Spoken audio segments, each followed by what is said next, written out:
Hola, ¿cómo están? Yo soy Rocío, la presentadora de esta charla. Gracias a todos por estar escuchando estas charlas súper interesantes.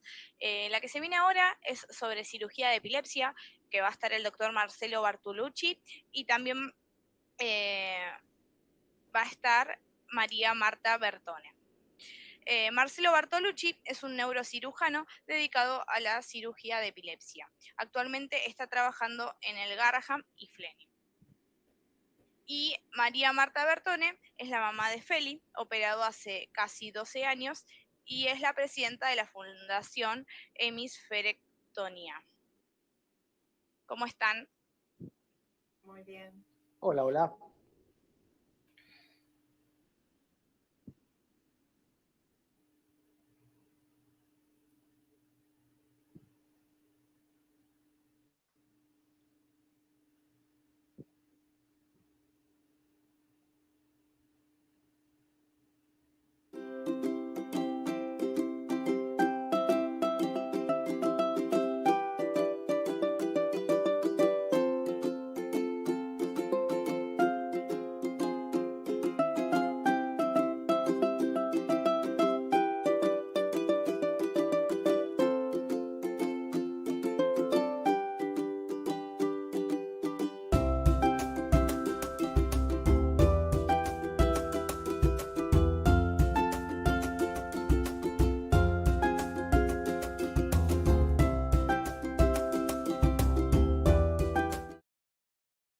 A ver, doctor, me parece que pusieron una placa de, no sé. Bueno, avísame cuando arrancamos, no hay problema. Bueno, Marcelo, ¿podés arrancar con la presentación ahora? Perfecto. Bueno, lo primero que quiero es agradecer a Marta, en principio a Marta, que es a quien con más relación tengo, y en nombre de ella a todos los que tuvieron la intención de invitarme. Para mí es un placer poder estar con ustedes acá, contándoles un poquito de qué se trata la cirugía de epilepsia. Y es una lástima que no les pueda ver las caras, porque esta interacción entre, viste, miradas que se cruzan cuando uno habla, uno puede vislumbrar un poquito el interés del otro lado. Asumo que están. Quiero creer que hay un montón de caras del otro lado y que voy a poder generar interés en todos ustedes y vamos a hacer todo lo posible. Lo primero que le pregunté a Marta cuando me invitó a dar la charla era, bueno, ¿y a quién le vamos a dar la charla? ¿Con quién tenemos que hablar? ¿A quién le vamos a tratar de contar un poco de cirugía de epilepsia? Y Marta me dijo que básicamente era un montón de gente relacionada a la epilepsia, que no necesariamente eran profesionales, padres, hermanos, amigos, pacientes que han padecido epilepsia. Entonces, un poco la idea de todo esto es que entender para los oradores como yo, que somos muy charletas y que nos gusta hablar mucho, muchas veces es importante entender a qué uno le va a dar el mensaje, porque la comunicación no es lo que uno dice, ¿no? Sino lo que el otro entiende. Entonces, es muy importante tratar de ser lo suficientemente claro para que lo que yo diga, aunque sea una charla magistral e impecable desde lo técnico, si la persona que está del otro lado no entiende lo que yo digo, no importa lo magistral que haya sido mi charla, eso no sirve de nada.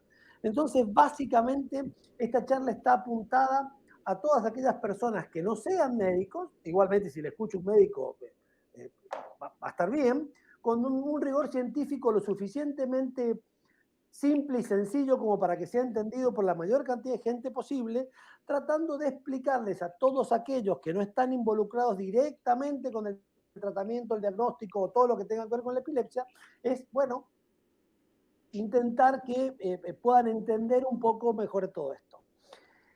Y la gran pregunta de, de esta charla o de esta pequeña conversación va a ser, bueno, ¿de qué hablamos cuando hablamos de cirugía de epilepsia? Yo di una charla en la facultad a 4 o 5 días y le pregunté a los alumnos que estaban cursando neurocirugía cuántos de ellos, ya profesionales casi en el final de su carrera de grado, cuántos de ellos sabían que la epilepsia podía ser quirúrgica. Y la realidad es que hay muy poca gente, muy pocos médicos que saben que la epilepsia puede ser quirúrgica. Eh, Imagínense la población general probablemente desconozca que la cirugía, que la epilepsia puede ser tratada quirúrgicamente, y no solo que lo desconoce, sino que además dice, cirugía, si tal vez con una pastillita lo puedo resolver, ¿cómo voy a ir a cirugía? Me van a abrir la cabeza, esta gente son unos salvajes, ¿cómo voy a ir a que me operen una epilepsia que la puedo resolver con medicamentos? Entonces, algunas de las preguntas que nos vamos a hacer en esta pequeña charla son estas 6, básicamente. Bueno, primero de todo, ¿qué es la epilepsia refractaria? Fundamental esta frase, esta palabra que la van a escuchar mucho, epilepsia refractaria, porque ese es el grupo etario en el cual nosotros nos vamos a apuntar todos los cañones, aquellos pacientes que tienen epilepsia refractaria. Bueno, ¿y cuál es la población a la cual nosotros llamamos epilepsia refractaria? Pasemos eso a números concretos, o sea, si es 1, 2, son 50, son 100.000, 1.000.000, ¿cuántos? Ya sabemos qué es la epilepsia refractaria, cuál es la población, bueno, cuáles son los recursos que desde la medicina tenemos que tener para poder encarar un grupo de pacientes que son epilépticos refractarios. Y una vez que ya tenemos los recursos y hemos hecho el diagnóstico, bueno, ¿cuáles son las opciones terapéuticas que ofrece la cirugía de la epilepsia? Y vos me decís, bueno, pero me estás contando cuál es el grupo, cuál es la población, cuáles son los recursos, qué es lo que le puedes ofrecer. También me tenés que contar cuáles son los resultados, si no, digamos, ¿cómo yo voy a saber que todo lo que vos me estás contando tiene un sentido concreto? Y otra pregunta que me encantaría hacerme y que no se la puedo responder y que eso lo vamos a dejar sobre toda la discusión, bueno, ¿cómo debería ser el futuro de la cirugía de epilepsia? Vamos a empezar por la primera y más elemental. ¿Qué es la epilepsia refractaria? O sea, usted tiene un hijo que viene al consultorio, el neurólogo, el clínico, el pediatra, el quien sea, le da una pastillita porque hizo una crisis convulsiva, la mitad de esos pacientes no vuelven nunca más en su vida al consultorio. Entonces, esos pacientes andan bien con la medicación, o la gran mayoría. Pero hay un grupo de pacientes, a medida que uno agrega medicación, el número de posibilidades de que se cure de la epilepsia es cada vez más baja. Yo di más de 3 medicaciones, o sea, di la primera, no anduvo, di la segunda, no anduvo, di la tercera. Todas las que agrega además de la tercera, la cuarta, la quinta, la sexta, la millonésima, no importa. Solo el 4% de esos pacientes van a tener control de sus crisis con la medicación. Quedó claro, ¿no? Después de la tercera medicación, casi todos los pacientes van a ser refractarios a cualquier otra medicación. Entonces, ¿cuáles son los pacientes que no andan con la medicación o son los pacientes refractarios? Son aquellos pacientes que a pesar de haber recibido la medicación en la dosis que corresponde, la medicación que corresponde y en los tiempos correctos, siguen teniendo crisis convulsiva. Redondeando esto, son todos aquellos pacientes que no andan con la medicación. No andan ni van a andar en el futuro. No andan ni van a andar con la medicación. ¿Y qué es lo que uno debe preguntarse? No yo, porque yo estoy en el final de la etapa de la cadena. Yo vengo a ser el depredador acá, no el inicio. Estoy en el final de la cadena. Lo primero que debe preguntarse cualquiera, el papá, la mamá, el pediatra, es, bueno, ¿son crisis reales? Ustedes tienen que saber que existen muchos pacientes que tienen pseudocrisis, o sea, que no son reales crisis convulsivas. Esa es la primera pregunta que tengo que hacer. Digo, al final, ¿lo medicaron? ¿Era una crisis real? Esta crisis real, si es una crisis real y no anda con la medicación, es una epilepsia refractaria. Pero si no es una crisis real, si es una pseudocrisis, ya no es una epilepsia refractaria porque no es una epilepsia. Y otra de las posibilidades que uno debe tener claro, debe preguntarse es, bueno, toma la medicación como corresponde. Muchos de estos chicos son adolescentes, que ustedes saben, cualquiera que como yo, somos padres o tenemos cerca el contacto con adolescentes, muchas veces los adolescentes no hacen lo que corresponde, ni nosotros logramos educarlos o no educarlos, incentivarlos para que tomen la medicación. Entonces muchas veces las crisis pueden no ser reales, y además el paciente puede decirte que toma la medicación y no la toma. Entonces, eso es importante tener claro. La tercera pregunta que uno debe hacerse es, ¿y la medicación que toma es efectiva? Desde hace un tiempo atrás, y probablemente esto no tenga que ver con todos ustedes, pero es un tema importante, salió la ley de genéricos. Y muchas veces la ley de genéricos implica una muy buena intención, es que no vamos a pagar cualquier cosa por la medicación si la medicación debe tener difenilantoína en tal o cual dosis, esa difenilantoína no hace falta comprar la medicación X. Se puede comprar el genérico que es mucho más barato. Lo que ocurrió, ya no tanto, pero en algún momento ocurrió, es que la medicación genérica no daba los mismos resultados que las medicaciones que estábamos acostumbrados a.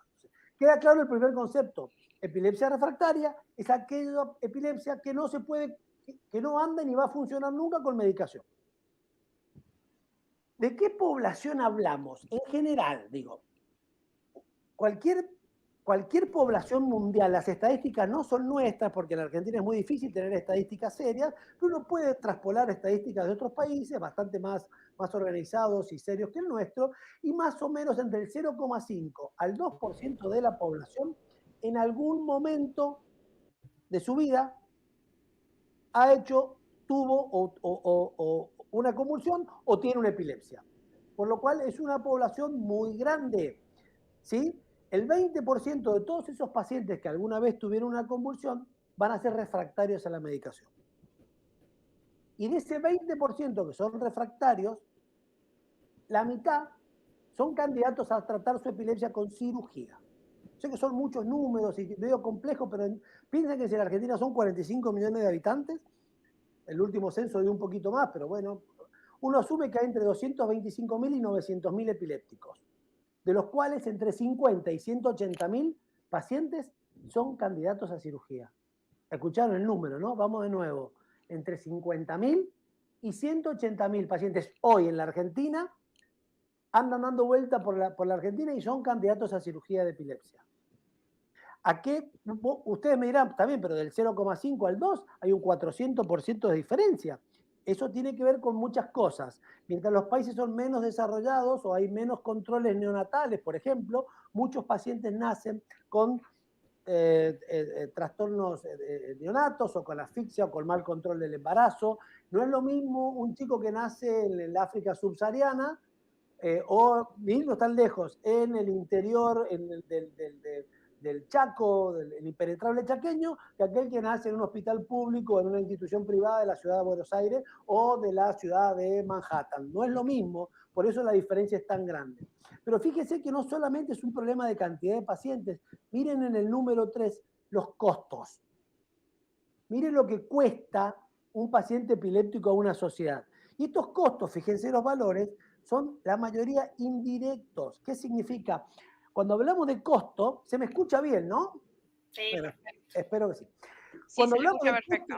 Cuando hablamos de costos indirectos, ¿qué significa? Es el costo que yo tengo en tener un médico en el hospital, en darle la medicación, en hacer un electroencefalograma. No. Todos estos costos tienen que ver con el paciente que deja de ir a trabajar, el papá que no puede ir a trabajar porque lo cuida, la falta de productividad, el empleado que deja de ir porque está epiléptico, el paciente que pierde capacidades y pierde posibilidades. O sea, la gran mayoría de los gastos en epilepsia no son gastos de medicación, ni gastos de medicamentos, ni gastos de médicos, son gastos indirectos, gastos que se pierden porque la población epiléptica es una población que está permanentemente en conflicto con su salud, con el sistema de salud, con su vida propia, con sus relaciones. Hay un montón de cosas que no acá, pero acá también, pero no, en otros lugares se han medido mucho mejor y los números son tremendamente altos. O sea que ya sabemos que es una epilepsia refractaria, también sabemos de qué población estamos hablando. No hablamos de 200 chicos, hablamos de entre 50 y 180.000 pacientes que hoy son epilépticos refractarios. Está bien, vos me decís, bueno, que muy bonito, pero ¿qué se necesita? ¿O qué se necesitaría para que un sistema de salud, tanto público como privado, tenga posibilidades o qué recursos necesita para poder tratar pacientes epilépticos, sobre todo epilépticos refractarios? Bueno, lo que uno debería tener es un centro integral de epilepsia. ¿Y de qué se trata? ¿De qué hablamos cuando hablamos de un centro integral de epilepsia? Y la mayoría son staff profesionales. ¿Y qué hay? Neurólogos, obviamente, que son el primer punto de encuentro. Hay que tener un gran equipo, un gran sistema de imágenes y de neuroradiólogos. Hay que tener neuropsicólogos, psiquiatras, técnicos especializados, enfermeros especializados, y el neurocirujano, siempre y cuando estos pacientes que estamos estudiando en un centro integral de epilepsia sean candidatos a cirugía. ¿Sí? La videotelemetría. ¿Qué es la videotelemetría? Para aquellos que no lo conocen, probablemente muchos de ustedes lo conozcan, lo que vos ves en tu casa cuando vos tenés una epilepsia, o tu hijo tiene una epilepsia, o tu hermano tiene una epilepsia, o tu novio tiene una epilepsia, o un conocido tiene una epilepsia, en general lo que vos estás viendo es el desenlace de la epilepsia, no el inicio de la epilepsia. Y a lo que a nosotros nos interesa saber es dónde nace esa epilepsia, no cómo se distribuye por todo el cerebro. Es muy importante entender dónde nace. Y para eso nosotros tenemos la posibilidad, que ahora les voy a mostrar un videito muy cortito, es de filmar a los pacientes mientras les hacemos un electroencefalograma. Esto se hace internado, en general son 4 o 5 días, pero pueden ser 12 horas, pueden ser 8 horas, dependiendo de la necesidad, que a nosotros nos permite filmar al paciente mientras tiene sus crisis convulsivas. El otro punto importante de un centro integral de epilepsia, más allá del staff de profesionales, es un centro moderno de imágenes. O sea, hoy las imágenes modernas han cambiado radicalmente la visión de los pacientes epilépticos de difícil control. Muchísimo han cambiado. Y no solo la resonancia de alta resolución, que claramente uno la mide como si fuera el motor de un auto, ¿no? O sea, uno tiene un motor de 10 caballos de fuerza contra un motor de un Ferrari que tiene 500 caballos de fuerza. Bueno, las resonancias de alta resolución se miden en Tesla, que son la cantidad o la potencia de ver imágenes. Arrancamos con 0,25, hoy ya tenemos en el mercado, no en la Argentina, pero en el mundo, 7 Teslas. O sea que hoy tenemos una imagen de alta resolución muy superior a lo que teníamos hace 20 años. Y esto me dice, ¿pero qué me importa que sea más alta? ¿Qué me sirve a mí? Es que si usted o vos o alguien tuvo un paciente que hace 10 o 20 años tuvo una resonancia normal, probablemente esa resonancia hoy ya no sea normal. Y es muy importante porque las lesiones estructurales encontradas en la resonancia magnética nuclear son un factor de mal pronóstico para la epilepsia y de muy buen pronóstico para la cirugía. ¿Qué significa? Que si yo encuentro una resonancia magnética nuclear en un paciente epiléptico con una lesión, una displasia, un tumor, una malformación congénita, un trastorno evolutivo tipo Rasmussen o lo que fuera, esa patología es de mal pronóstico con la medicación y es de muy buen pronóstico con el tratamiento quirúrgico, por lo cual la resonancia cambia radicalmente el pronóstico. Si yo encuentro en la resonancia una lesión, esa lesión me va a hablar de buen pronóstico para la cirugía. Y otro recurso necesario, muy necesario, es padres involucrados. Eso parece una verdad de perogrullo, pero es importante que los papás estén involucrados en la enfermedad de su hijo. Papás, dije papás, como puedo decir marido, como puedo decir hermano, como puedo decir familia. Ahí puse padre porque tengo el vicio de hacer mucho paciente pediátrico, pero digo, hay que involucrarse en la enfermedad porque no sirve de nada meterla bajo la alfombra, hay que buscar posibilidades, existen posibilidades, la Argentina tiene muchísimas posibilidades para tratamiento, no solo en la medicina privada, sino también en la medicina pública, y es muy importante que no se queden mirando. Seguramente todos los que están hoy escuchando esta charla son personas involucradas, si no estarían sentados a las 9 y pico de la noche, un día de semana, escuchando a un desconocido hablando de una cosa que nunca habían escuchado en su vida. Entonces, seguro que son involucrados, pero es muy importante hacerles entender que hay que seguir intentando siempre. Por eso hay que involucrarse. Y otra cosa es que tener neurólogos comprometidos. O sea, para un neurólogo debe ser un dolor de cabeza un paciente que no anda bien con la medicación. Y comprometido implica, bueno, busco otras posibilidades. Si yo donde estoy no lo puedo hacer, ya no le puedo exigir a un neurólogo de campaña de un pueblito del interior de Mendoza que tenga la misma visión o las mismas posibilidades que tenemos nosotros en el Garrahan. No, pero sí que se comprometa y que nos ubique, que nos contacte, que trate de encontrarnos, que trate de tener contacto con nosotros, porque la realidad es que es muy, muy, muy, muy importante que el neurólogo y la familia se comprometan con la enfermedad porque siempre existe una posibilidad de tratamiento.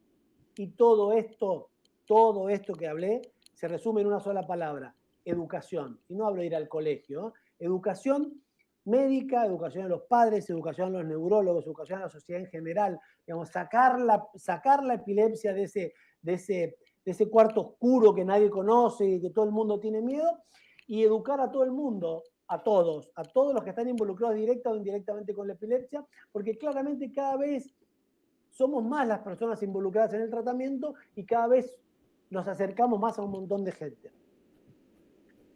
Y esta es una foto que sacamos hace ya un tiempo, que probablemente si son muy chiquititas, si ven como yo no se ve nada, porque los veo a todos, pero ahí hay un montón de gente. Acá hay neurocirujanos, radiólogos, técnicos, bioquímicos, nutricionistas, toda esa gente que ustedes ven ahí, ese es el grupo que hace cirugía de difícil control en el Hospital Garrahan.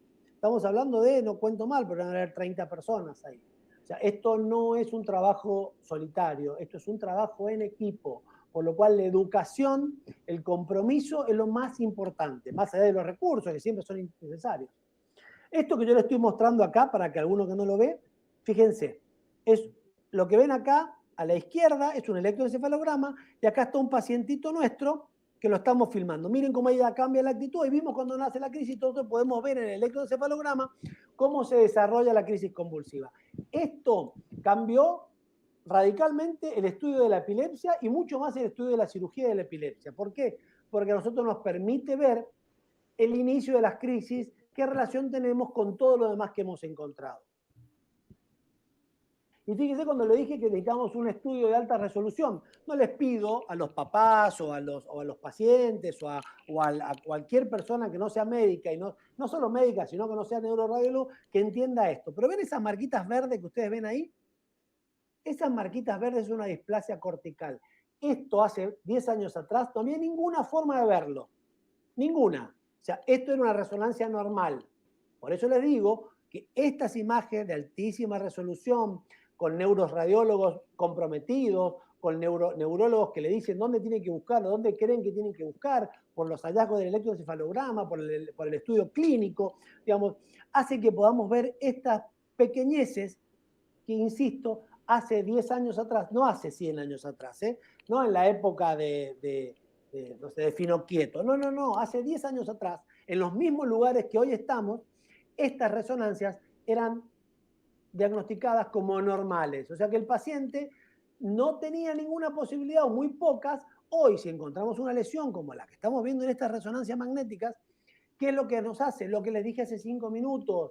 Una lesión estructural es de mal pronóstico médico y de muy pronóstico quirúrgico. A este paciente era un colega nuestro, médico, 35 años, un chico encantador, que tenía 4 o 5 crisis por día, que pobre tenía una vida miserable porque no podía ir a trabajar, todo lo que quería hacer no podía manejar, no podía andar solo, era un problema. Lo operamos, obviamente no todos andan como este chico, y anduvo perfecto, nunca más volvió a tener una crisis, está feliz, fue papá 2 veces después de la cirugía. Digo, esto es lo que digo, hace 10 años atrás esto era normal, por lo cual hay que insistir con la resonancia, hay que buscar mejores lugares, hay que insistir en los lugares donde uno está acostumbrado a ver estas cosas, porque yo les aseguro que he visto mucho y hace muchos años que hago esto hace poco tiempo atrás eran diagnosticadas como normales. Fíjense, esto ya es más común, pero miren, la diferencia entre una resonancia normal y una patológica es esta pequeñez que se ve acá abajo, un hipocampo más chiquito.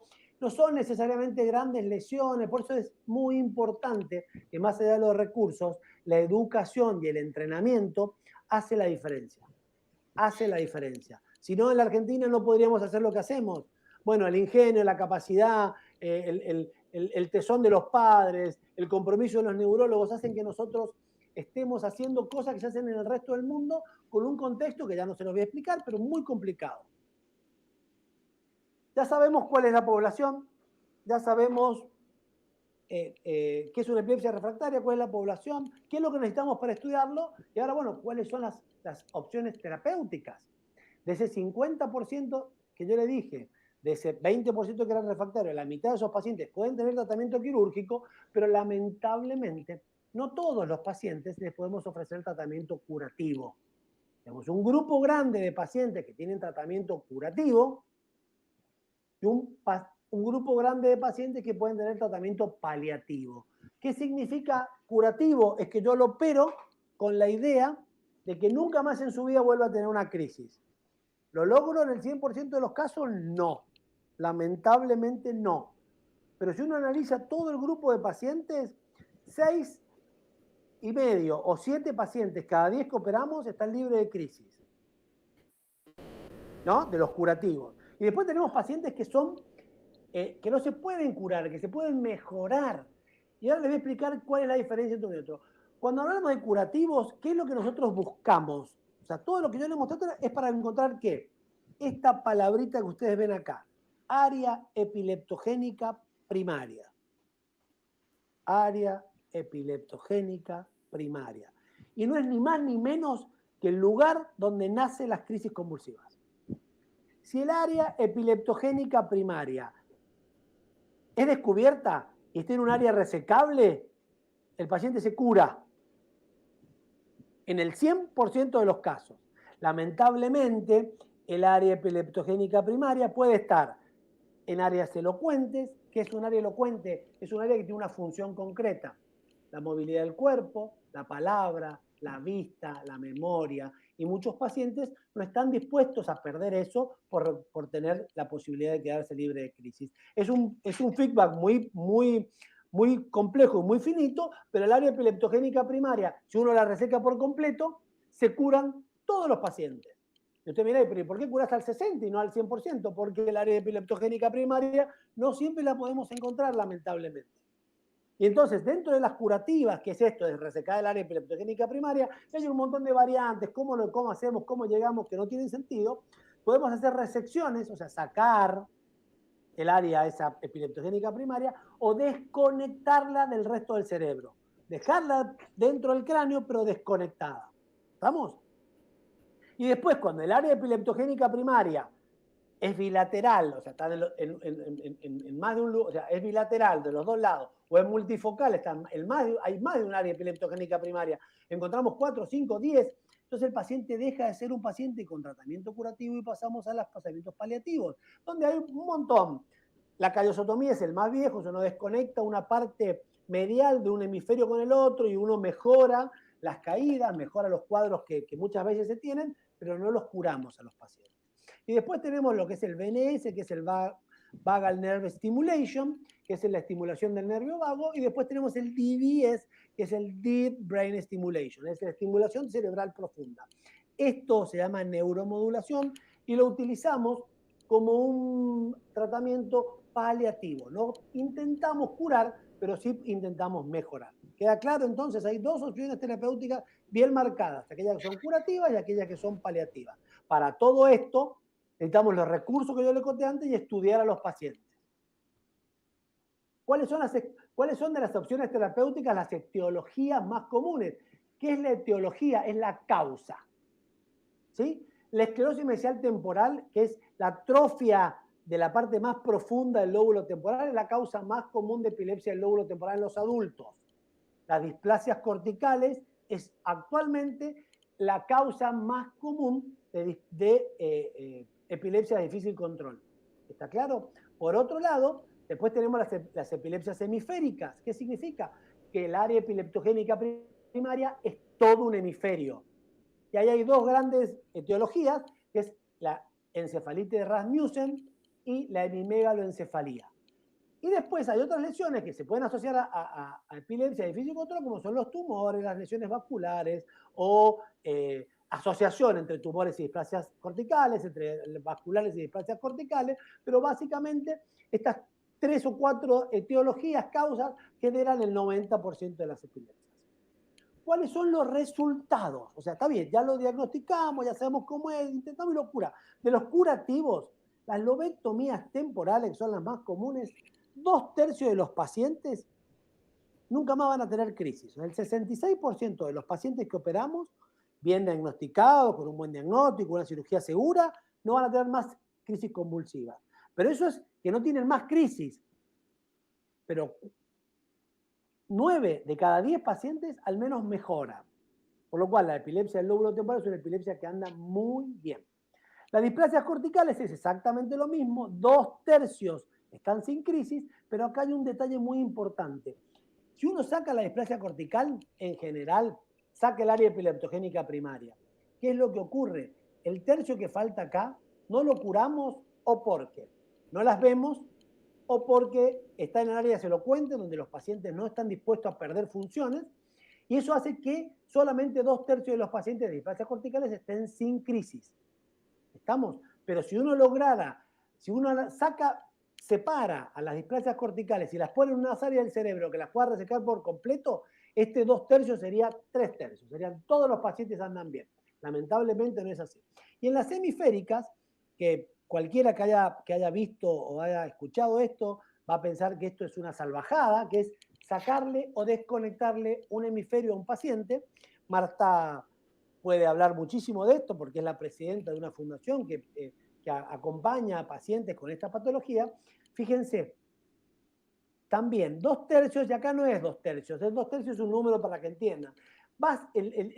Todos los números del mundo hablan de 70-75% de pacientes operados de un hemisferio, sacado o desconectado todo un hemisferio, están sin crisis convulsivas. Y los paliativos, fíjense, hay una mejoría. Del 80, del 50%, el 50% mejora más del 80% en los testimonios vagales en pediatría. El DBS 70% mejoran, pero hay muy pocos pacientes sin convulsiones. Y la callosotomía mejora en el 100% lo que se llaman drop attack, que es la caída de muchos pacientes epilépticos que hace que sea muy peligroso, que se golpeen y cosas por el estilo. Entonces, lo paliativo mejora, lo curativo cura, no en el 100% de los casos. Y acá esta diapositiva la puse porque la verdad no tengo mucho que decir sobre esto, porque no sé cómo será el futuro, me lo imagino, lo deseo, pero no sé cómo va a ser, pero creo que básicamente hay dos cosas en las cuales uno podría expectar el futuro, que es en el compromiso y en la educación. Compromiso y educación. Fíjense que educación, lo nombré 1000 veces, porque la educación es la base de todo lo que estamos hablando. Sin educación yo no estaría capacitado para tratar pacientes, sin educación Marta no hubiera traído a su hijo a operar, sin educación ninguna de todas las mamás que están por ahí o los pacientes que están por ahí hubieran intentado saber que esto se podía resolver, y el compromiso, no solo en la epilepsia, en la vida en general, el compromiso es, bueno, buscar soluciones, no quedar separado, trabajar en equipo, hay que sacar el egoísmo y saber que yo no puedo hacer todo, que el equipo siempre las cosas salen mejores, pero las expectativas de futuro van a pasar por ahí. Mucho compromiso y mucha educación. Fíjense, y esto como para cerrar, fíjense los pacientes que operamos en el 2019. Nosotros operamos más o menos unos 70 pacientes al año. Y asumo, los otros grupos son un poco más pequeños que los nuestros, pero más o menos operarán más o menos también unos 70, entre 70 y 100 pacientes por año. Pero fíjense la población que tenemos, 50.000 a 180.000 potenciales y estamos operando 150 pacientes al año. Esto es un fracaso rotundo. Nosotros debiéramos operar un montón de pacientes más. No lo hacemos y no lo hacemos. ¿Y por qué? Y no sé por qué. Porque falta educación y falta compromiso. Pero la idea es que este número crezca y crezca y crezca. Y en Latinoamérica, con mucho orgullo, la cirugía de epilepsia está creciendo año a año. Lentamente, pero crece año a año. Yo les agradezco mucho la atención. Espero haber sido claro y conciso. Esta fue una charla para gente no médica involucrada en la cirugía de la epilepsia o que tiene interés en la cirugía de la epilepsia. Este es mi mail, es bastante sencillo, es mi apellido @hotmail.com, mi apellido con mi nombre que es Marcelo. Y bueno, cualquier cosa que necesiten, ese es mi mail. Yo trabajo en el Hospital Garrahan, que es una institución pública, y después en Fleni, que es una institución privada, que tiene acceso a un montón de obras sociales, pero que bueno, en principio cuenten conmigo si les puedo ayudar en cualquier cosa. Les agradezco muchísimo la atención. Bueno, Marcelo, muchas gracias por la charla. Y ahora, María, vos también ibas a presentar algo, ¿o no? Yo voy a hacer una presentación a ver si me sale técnicamente. Espero que sí. Marcelo ya explicó muy claro cuándo, cómo, quién, por qué la cirugía es una opción de tratamiento. No sé si están viendo, me dicen. Está presentando perfecto. Bueno, gracias. Y entonces, para agregar un poco, y quería agradecer la invitación de Espacio Epilepsia, que es otra organización de pacientes. Tenés razón, Marcelo, esto de no ver a la gente es como medio raro. Asusta un poco. Bueno, espero que me salga casi como vos. Bueno, que es otra organización de pacientes. Agradezco que se nos incluya a los pacientes dentro de estas charlas, porque creo que, bueno, la salud cada día más se encamina a estar centrada en el paciente de forma integral. Nosotros somos una pequeña organización que se dedica a acompañar familias con un tipo de cirugía en particular, que es la hemifrectomía. Y yo lo que quería contarles un poco es de este lado, del lado de los pacientes, ¿qué pasa cuando a nosotros nos dicen que mi hijo es candidato a cirugía, ¿no? Y si bien cada historia, cada familia, cada niño tiene un trayecto distinto y va a diferir si es un bebé de pocos días, quizás Marcelo opera en niños de días de nacido y hay que resaltarlo. Y es distinto quizás a un adolescente que tiene que tomar la decisión y es distinto quizás a un adulto que se enfrenta a una cirugía del temporal. Pero todos tenemos miedos, prejuicios, esta idea que Marcela resalta también, la falta de educación. Y un poco estos espacios nos sirven para empezar a echar luz a algunas cuestiones. Entonces, estas preguntas que muchos papás nos hacemos, nosotros acompañamos fundamentalmente cirugía pediátrica, es esto María, de... discúlpame, les aviso Sí. a los dos que faltan 10 minutos. Lo mío es muy breve, es esta y una más. Existirá otro tratamiento, todos nos han dicho, no probaste con cannabis, no probaste con la idea de lo irremediable de la cirugía, de pensar que quizás es una falsa decisión. Se puede vivir con medio cerebro, es posible que mi hijo viva con medio cerebro. ¿Cómo viven las personas que tienen una hemiferectomía o quizás una cirugía resectiva un poco más pequeña, pero cómo será ese después? Me conocerá cuando despierte la cirugía, esto que reseccionan, esto que sacan, esto que anulan del cerebro, cambiará algo la personalidad de mi hijo, eso que lo hace, que me reconozca, que me quiera. Me culpará por haberlo operado, el miedo a tomar la decisión correcta. Creo que esto es una de las grandes barreras y que un poco cuando nos encontramos con que podemos acercarnos a una organización de pacientes, sea la nuestra, sea Espacio Epilepsia, sean otras patologías, como en epilepsia, como puede ser una asociación de Dravet, una asociación de esclerosis tuberosa, nos encontramos que hay otros que pasaron lo mismo, que entienden, que hablan el mismo lenguaje, que tuvieron los mismos miedos, y que pueden ayudarnos a procesar algunas cuestiones que realmente son de un alto impacto emocional, sobre todo en estas epilepsias complejas, poco frecuentes y de difícil tratamiento. En una encuesta que tenemos nosotros, hecha con 60 pacientes, 60 padres de chicos que atravesaron una hemifrectomía, el 96% de los papás volverían a elegir la cirugía como tratamiento. Es un número altísimo y muchos de lo que se arrepienten no es de la cirugía, sino de no haberla hecho antes, ¿no?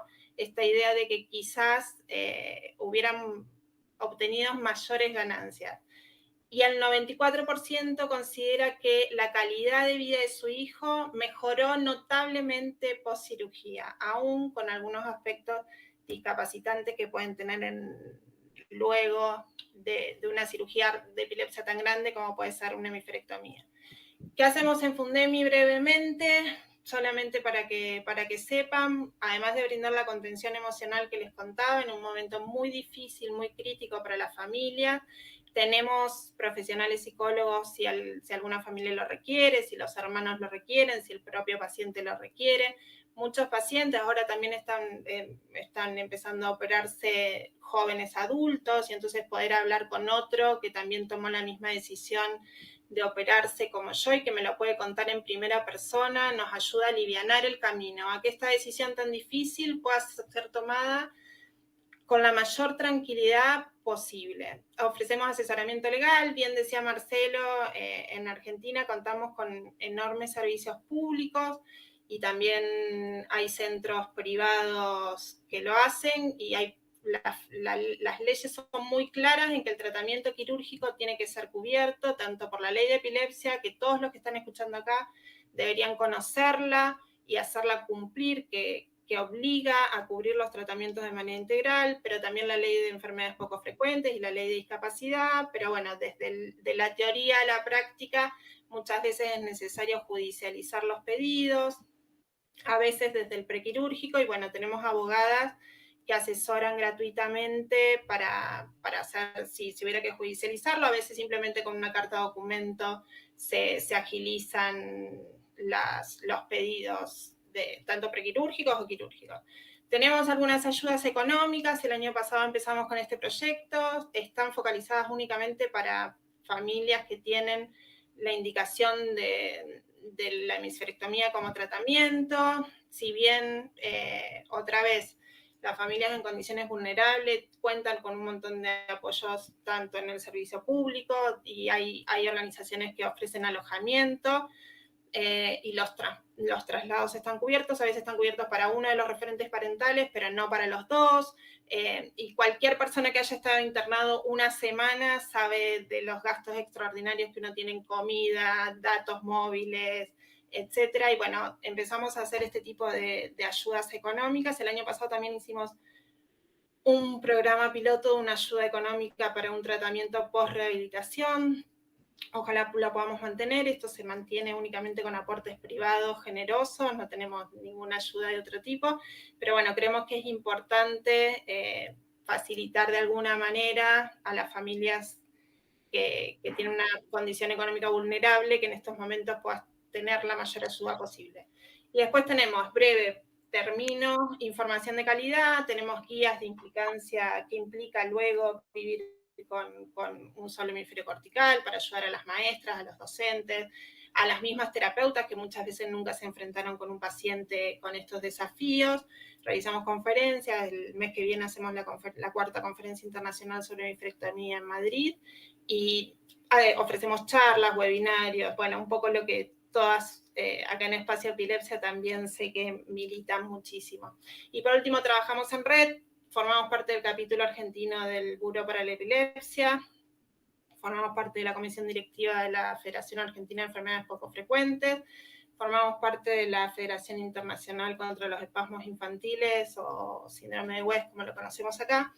Y yo quería, para terminar brevemente, reforzar esta idea que Marcelo planteó tan claramente de que la indicación de la sociedad médica es que cualquier persona con epilepsia refractaria pueda, si cree necesario, hacer una consulta en un centro integral avanzado que tenga un equipo de cirugía de epilepsia, por más que, como dijo Marcelo, tenga unas imágenes normales, por más que le hayan dicho que no era operable, si hay algún papá que cree que bueno, acercarse, porque no se puede diagnosticar lo que no se conoce, y la diferencia entre un equipo de cirugía de epilepsia para poder ver si una persona es candidata a cirugía o no, hace realmente a un salvavidas para ese niño o ese joven adulto.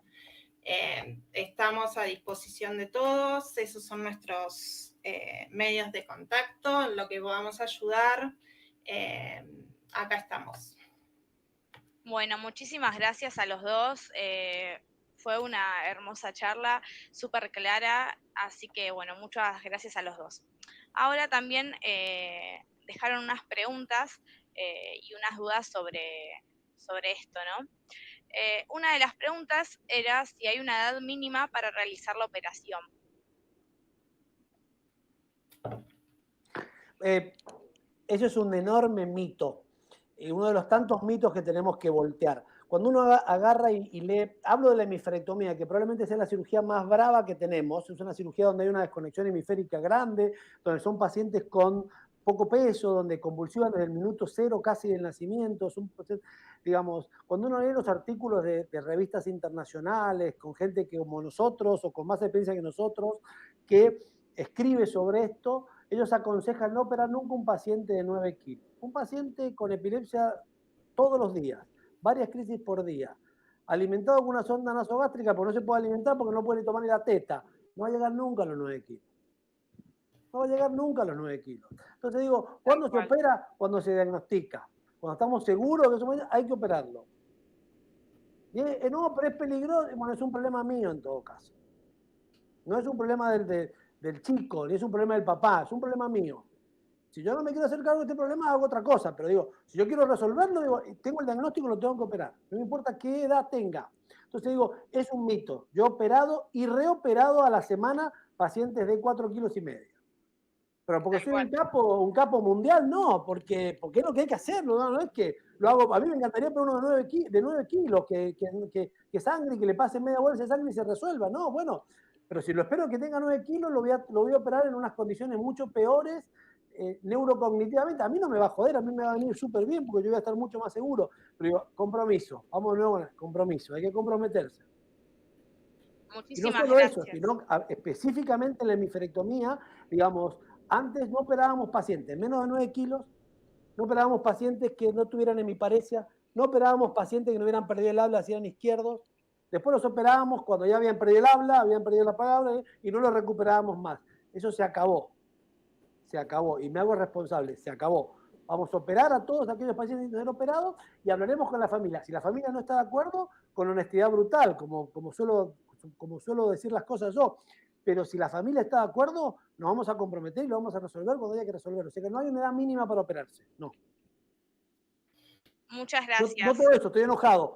No tiene que haber nunca una edad mínima. Tiene que ser ni bien lo más rápido posible. Mientras más rápido se opere, mejor va a ser el resultado a largo plazo. Y uno se pone así en el tema de derribar mitos, ¿no? También. Pero no son mitos de los padres, son mitos de los médicos. Son mitos de los papers que hay en todas las revistas internacionales.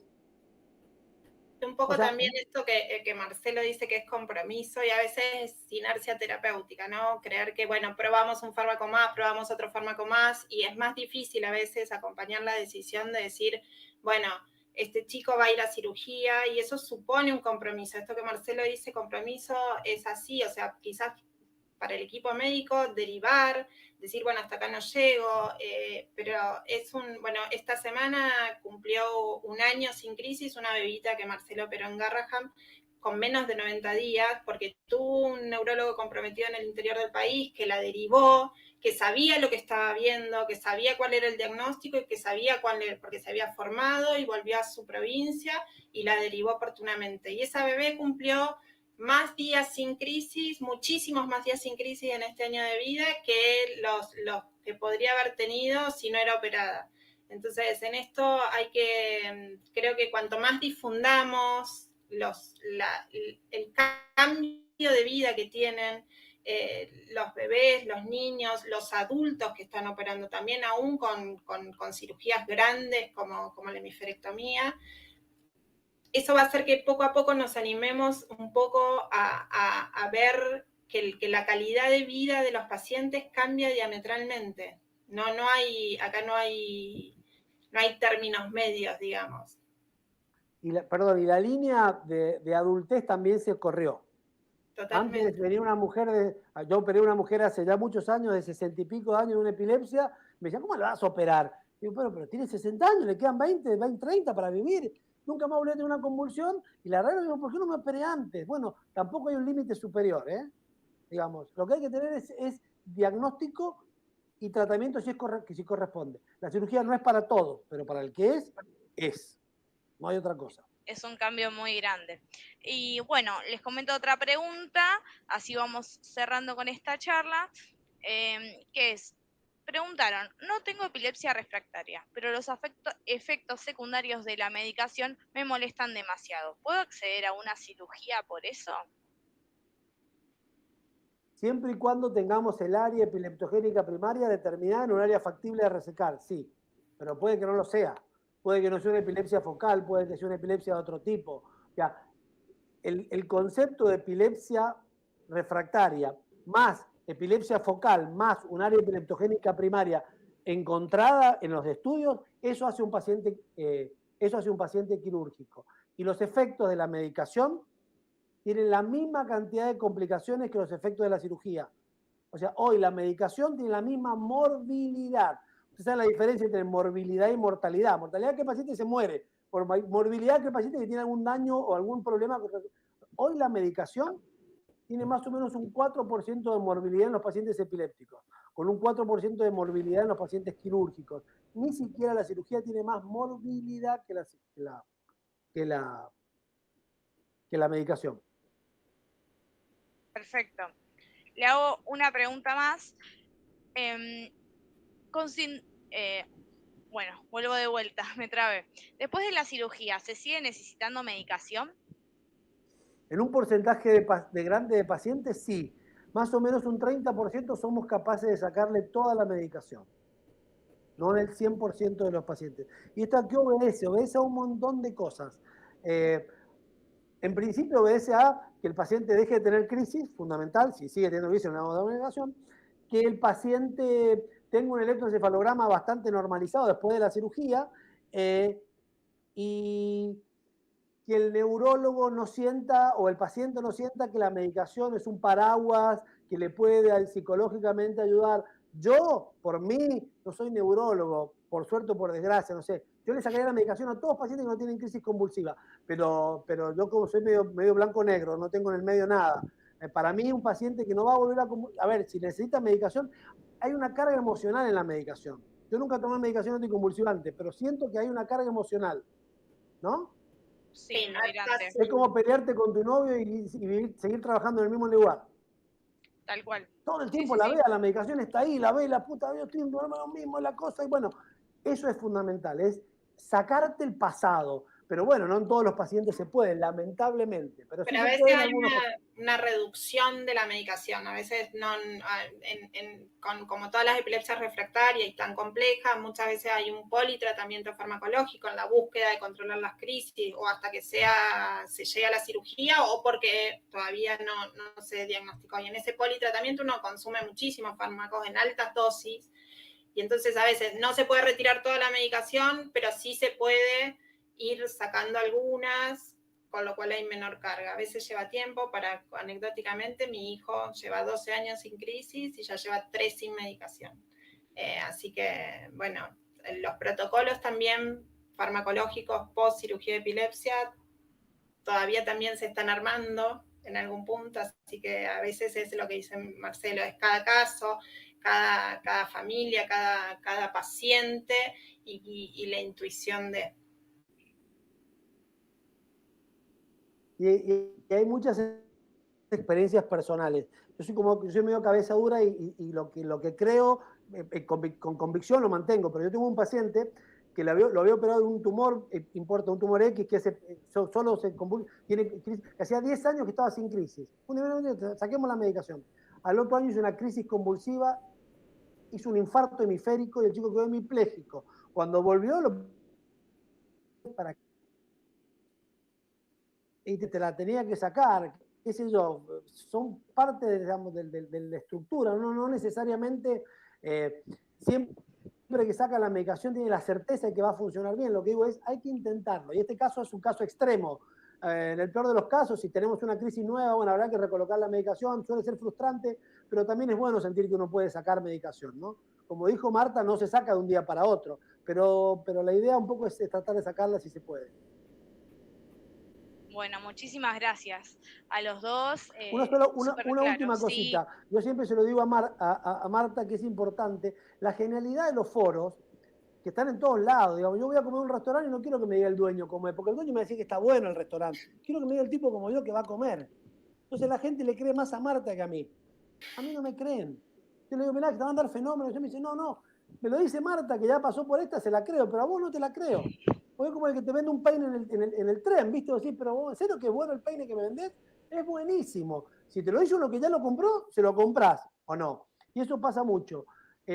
Marta y todas las organizaciones como la de Marta hacen cosas que nosotros los médicos, por más voluntad que hagamos, no podemos hacer.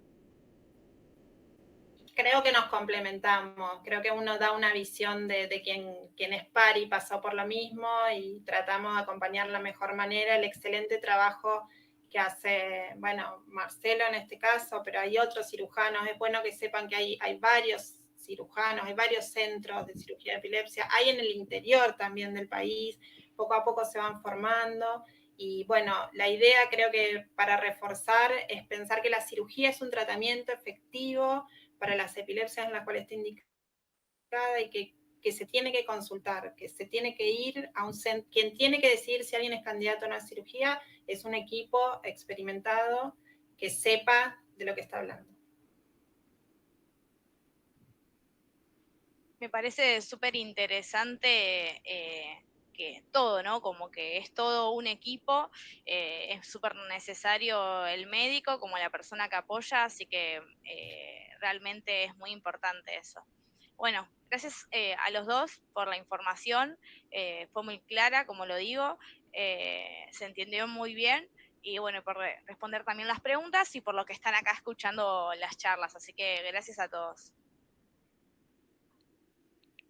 Bueno, gracias por la invitación. Gracias a ustedes. Chau, chau. Gracias a Seguimos ustedes. colaborando. Muchas gracias. Hasta luego.